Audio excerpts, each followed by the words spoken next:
Starbucks shows that the best way to deal with a crisis in the media is to diffuse it instantly before it takes off.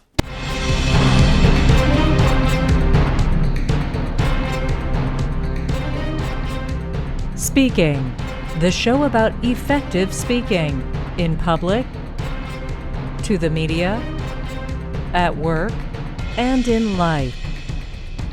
Speaking with TJ Walker. Okay, folks, people like me like to point fingers and make fun of BP and Volkswagen and other major companies when they destroy their reputations, do everything the wrong way. But frankly, you learn more from the success stories. And the success stories are often harder to isolate, talk about, because by the very nature of being successful, they keep their names out of the limelight and the mud off of them. Perfect example is what happened recently with the Starbucks Corporation. Here's the situation. Very famous movie television star Thandie Newton was at a Starbucks in London, I believe. Here's what she tweeted. Seriously? At Starbucks, at the counter, loincloth and safari hat on a black child. Happy New Year, circa 19th century. She links to a picture, and it is a statue of a black child, a helmet on, loincloth, and it does have sort of a 19th century feel to it. She was offended. I can understand why. So that happened on January 4th, this tweet. Now, I don't have the timestamp on the tweet, so I don't know what time of day, but what I do see is Starbucks' reaction to that. Here's what they put. And this is from the official Twitter feed of Starbucks Help, which is part of Starbucks Corporation. And they address her directly at Thandie Newton. We are very concerned to learn of this incident, and we can't apologize enough. We have removed the figure, and we are investigating. Now, this didn't happen 2 weeks later or a week later or 48 hours later. It happened at 7:23 p.m. on January 4th, the same day. Now, here's the part that I think is even more significant, is when you look at the whole exchange, it really didn't get much attention. So here we have the total count on this. And there's only 39 retweets of the Starbucks, 64 hearts, meaning 64 people liked it. Now, for a major company to be getting in trouble, that is a ridiculously small number. And that's the whole point. They didn't really get into trouble. Now, I'm looking at the Thandie Newton original one. It only has 673 retweets. Here's my prediction. If Starbucks had not answered quickly, decisively, this Thandie Newton tweet would have had tens of thousands. It would have been a staple of talk radio shows. People would have been condemning Starbucks. It would have been a whole big brouhaha, excuse the pun. But Starbucks handled this perfectly. Now, they've had some issues lately with their holiday cups and other issues. I'll let people talk about that later. I do want to commend them here, though, for several specific things they did well. Number one, the sheer timeliness of it. The problem a lot of big companies have is they want to have 3 committee meetings and have 5 lawyers write an opinion before they officially say anything to the world. And there's so much time that goes by that Twitter's gone crazy, the internet's melted down, and your reputation has been destroyed. That did not happen here. Starbucks was lightning quick, and I don't know if it was 18 hours later or a half an hour later, but that was quick. So that was the first thing where they get very high marks. It's just the instantaneousness of it. Number 2, they let people know this wasn't some sort of corporate thing where every single Starbucks in the world is going to have this stereotypical, offensive black child. They let people know that. Number 3, they apologized, and it was an unambiguous apology. We can't apologize enough. How do you keep attacking someone or bashing someone if they say, I can't apologize enough. So they've really done a great job of inoculating themselves from further damage on this issue. But that's not where they stopped. The fourth thing they did well, we have removed the figure. How can anybody complain about Starbucks now if they just found out about it today? They've already pulled it from the store. And then 5, we're investigating. So presumably they're going to ask the manager, how did this get in here? Do you need some diversity training? So 5 very specific things that Starbucks did extraordinarily well. Again, they don't win every public relations battle. No one does.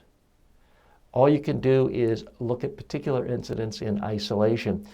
And on that one, I have to give them extremely, extremely high marks. Crisis communications. Folks, we do isolate and analyze crisis issues here, and specifically how corporations, individuals, politicians handle their crises in the media, how they look, how they sound, how they come across, their strategy, and their messaging. Now, I don't know if this particular one played out in other media.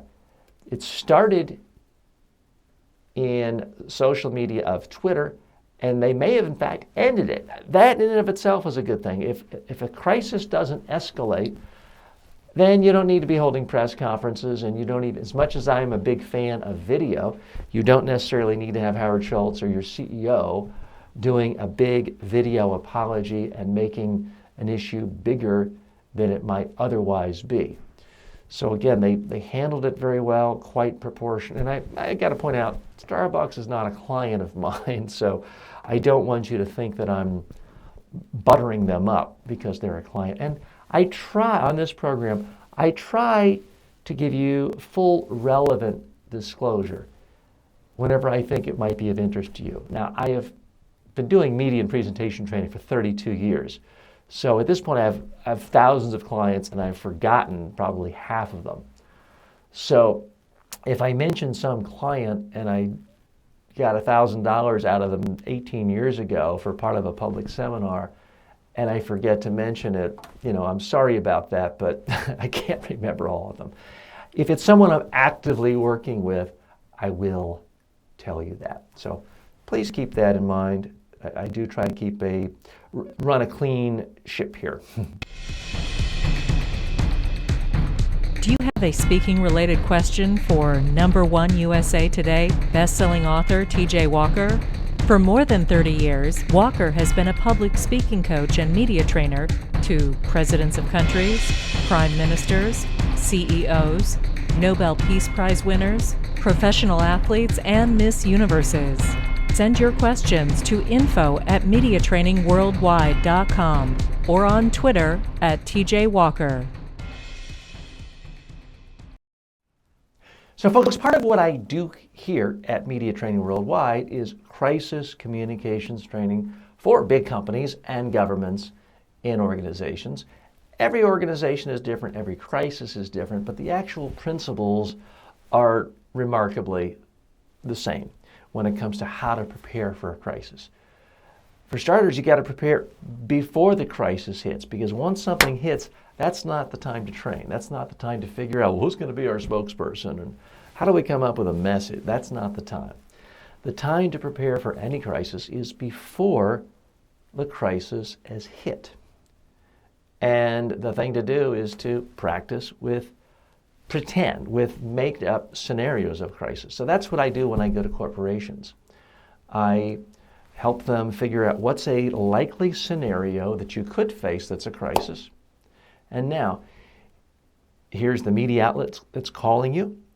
Here are the types of questions they're going to ask. You've got to come up with your messages, and you've got to come up with your sound bites, and then we practice. I put the camera on them, and I bombard them, and I ask them tough questions. I may browbeat them, I may vilify them, and I want to see how they answer, because I don't want them to dodge my questions, but I need them to answer the questions in such a way that they don't seem like they're dodging, but they're focusing on the message they want. So, For example, if, and again, Starbucks is not a client, but if I were preparing them for this sort of an incident, I would say, well, can you understand why people think this is racist and insensitive of you?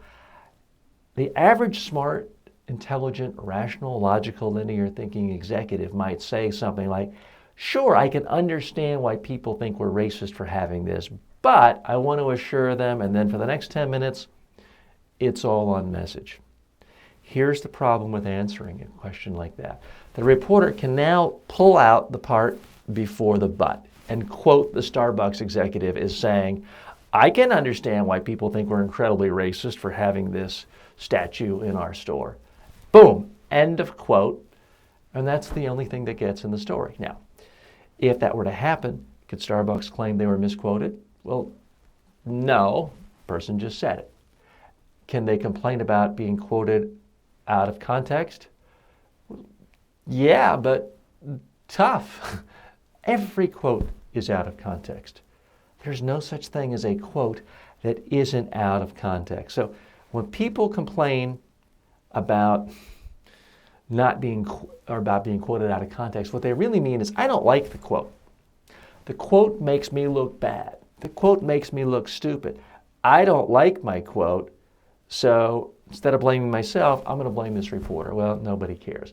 If you want to get good quotes on your message, it is your job to say what you want to say in such a way that it doesn't matter how it's edited, you are going to be happy with the results.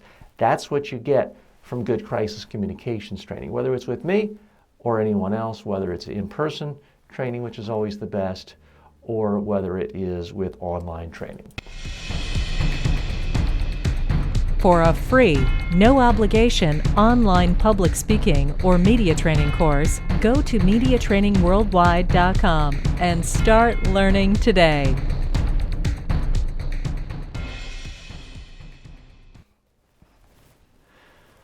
Folks, I have a question for you. Who have you seen handle a crisis the best in the last year? It could be a politician, a government agency, a major corporation. This is a trickier one because we tend to remember the bad examples. We remember the Volkswagens of the world. If a corporation really handled it well, we tend to forget it. It just becomes a non-issue. So this is a little bit of a harder question for most fair-minded people to ask, but I'm going to ask it of you anyway. I'd like to hear from you. Who has impressed you the most with the way they have handled a crisis in the media? Something happened, they are attacked, they are accused of being insensitive, polluting, doing something awful, and then their spokespersons, their CEO, someone from the corporation handled it, reacted, whether it was on video, a TV interview, a speech, or a tweet, in a way that made everyone feel better and it took the issue off the table. I want to hear from you as to who this was, and we can have a discussion right here. So post your comments in the discussion forum, whether you're watching this on YouTube, listening to it on iTunes, or at the website at MediaTrainingWorldwide.com. I'd like to hear from you. And of course, we're always happy to get your questions. This show is primarily about answering your specific questions on how to deal with the media, how to handle a crisis, how to give a speech, how to give a presentation, how to give a sales pitch, how to talk to human beings is basically what the show is all about. Thanks so much for joining me. As always, may all of your speaking opportunities in life be a huge success. Speaking with TJ Walker is the #1 rated daily streaming TV and radio show devoted to all aspects of speaking and communication. If you received value from this show, then please subscribe to it at MediaTrainingWorldwide.com. Please review the show, leave comments, and share it with your friends and colleagues today.